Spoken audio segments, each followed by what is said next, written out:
ఇదేమో 79,000, ఇదేమో 82,000. తేడా 3,000 ఉంది.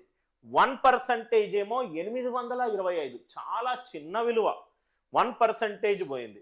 ఇక్కడ ఆటోమేటికల్గా 4% చెప్పొచ్చు.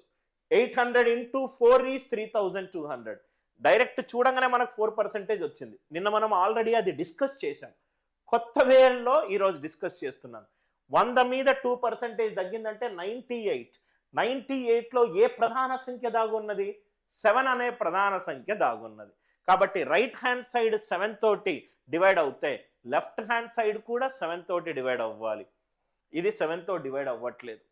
ఇది 97 తోటి కూడా డివైడ్ అవ్వట్లేదు. అందరికీ ఒక క్వశ్చన్ని మల్టిపుల్ యాంగిల్స్లో ఎట్లా చూడాలి అనే అవగాహన వస్తే ఎస్ అని చెప్పి రిప్లై చెయ్యండి. మీరు జస్ట్ క్లాస్లో కూర్చొని నా వే ఆఫ్ టీచింగ్ వినాలి సార్, అంతే. జస్ట్ సిన్సియర్గా ఒక సీకర్గా కూర్చొని క్లాసులు వినాలంతే. రైట్? నరేంద్ర పేరు వివేకానందుడు. వివేకం వచ్చింది ఎప్పుడు? రామకృష్ణ పరమహంసను కలిసినప్పుడు. రైట్? అదే మెథడ్స్ మనం సాల్వ్ చేస్తూనే ఉంటే మీకే కిక్కు రాదు సార్ అసలు నేర్చుకునేటప్పుడే. ఏంటి అంటే దీనికంటే బెటర్ మెథడ్ లేదా అనే ఒక ఫీలింగ్ వస్తుంది.